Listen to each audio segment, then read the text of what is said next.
On the Gold Coast today, Bart Cummings had trained the winner. Bart's two starters, the 2-to-1 favourite Tristana and his other chance, Malibu Magic, went to the line locked together.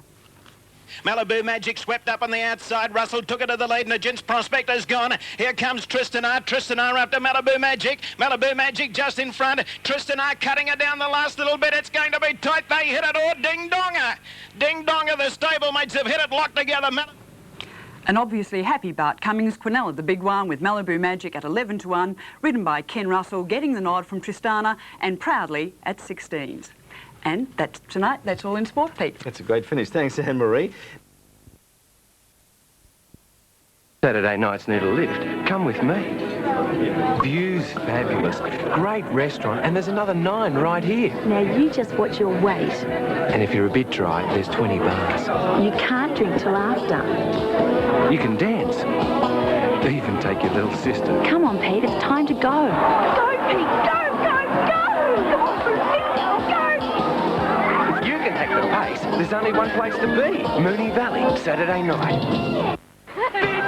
Malibu Magic overcame the Hoodoo outside barrier to cause an upset win in today's Magic Million for fillies on the Gold Coast. The Cup's king, in fact, Quinella the race in a thrilling finish. The rear 300 metres out and a Gents Prospect of the leader. Malibu Magic coming at her hard on the outside and Tristana moving up into third place. Malibu Magic swept up on the outside. Russell took it to the lead and the Gents Prospect is gone. Here comes Tristana. Tristana after Malibu Magic. Malibu Magic just in front. Tristana cutting it down the last little bit. It's going to be tight. They hit it all. Ding Donga. Ding Donga, the stablemates have hit it locked together. Malibu Magic. Yes, a real ding donger on the Melbourne tote. The numbers 5, 2 and 12. The winner Malibu Magic paying $7.90 the win and $1.85 the place. Locally they raced at Bendigo. The Quadrella 2, 3, 5 and 3, 466.10. The Quad Extra 3, 5, 3 and 13, 3,363.60. The Daily Double on a pair of 3s 32.15 and the Extra Double 5 and 13, 22.80. To midweek Tats Lotto draw 780 in first.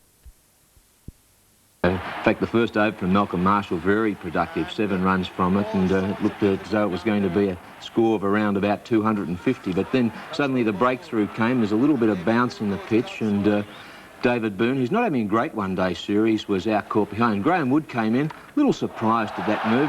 One thought that Dean Jones played pretty well in Sydney the other evening, or it may have been Alan Border, but Wood was out. Good catch by Logie in the covers there. That had a little bit on it.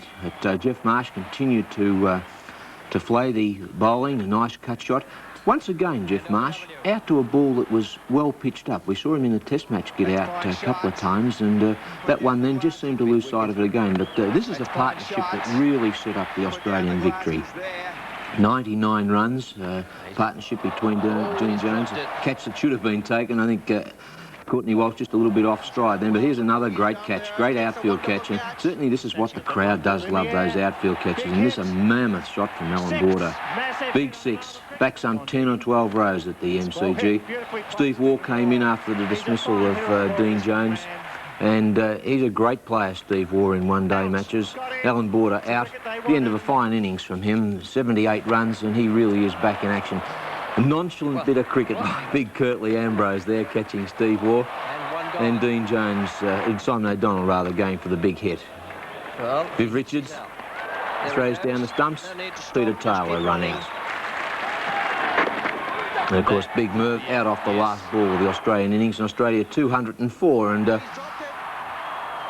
things didn't start well for the Australians, putting down Greenwich, but great catch by Healy. Inside edge, the most difficult of all catches for wicket keepers to take, and it really was a magnificent catch by him. And Desmond Haynes, who's the top scorer in this competition, out LBW to Big Merv, and Merv really was on fire. And Gus Logie, playing an attempted sweep shot, was out shortly after. A little bit of a controversial decision, that one. The height seemed to be okay. Whether it was hitting the stumps was the other thing that had to be taken into contention by the umpire. Viv Richards got off to a good start, looked in a menacing mood just before a great catch from Alan Border.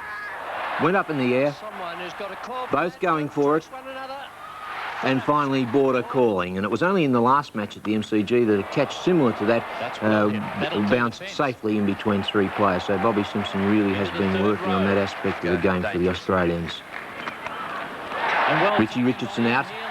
And at this stage, the Australians are right on top, and Carl Hooper holing out to Dean Jones in the deep.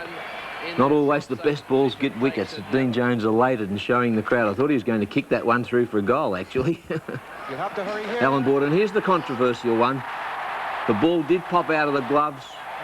Malcolm Marshall appealing to the umpire. And the thing to look at here in the replay is the bails do go off just before the ball actually comes back and may have hit those stumps. And in my mind, that clearly wasn't out, but certainly a tough decision for the umpire, Steve Randall, who was at square leg. That's a big one. Big four from Dujon. And Dean Jones presented with another outfield catch. They're not easy to take in the dark out there. Dujon is going on very nicely. At this stage, it looked as though the Australians were in for a big victory, but a great partnership from Curtly Ambrose and Ian Bishop. It was only the slower ball from Simon O'Donnell that ended up picking up the big quickie, which meant that the Australians needed 9 to win off the last over. And Big Merv, how that heart must have been pounding as he came in for that last delivery.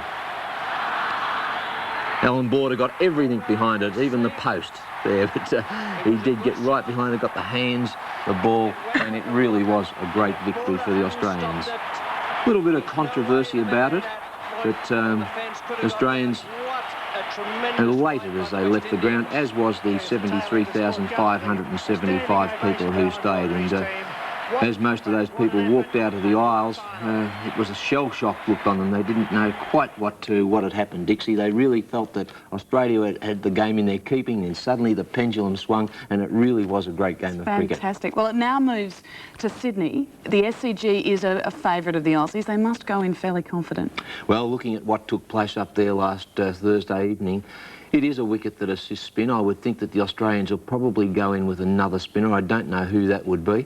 But, yeah, they do struggle up in Sydney. And, you know, I think the West Indies, their tails will be right down at the moment. It's up to Clive Lloyd and Viv Richards to try and do something about it. I know John Harker up in Sydney's wants a word with you, Stacky. So, John. I sure do. Yeah, Keith, just to chat about the choices with the spinners. Trevor Holmes is in good form, the leggy from Queensland. Peter Sleep, he's been getting runs, but really hasn't been getting a lot of wickets. I guess it leaves it probably, if you don't want to go for a leg spinner, because it might be too costly in one-day cricket, with maybe Greg Matthews making a comeback to the international scene. John, I know you're not saying that because he is a New South Welshman, but he is the fellow that I would go for. He's a brilliant fieldsman, plus also he gives a little bit of depth with the bat. And the Australians yesterday, they showed what their intention is against the West Indies. They like a left and right-hand bat combination when they're out there, and Matthews would give a little bit of depth to that down the order.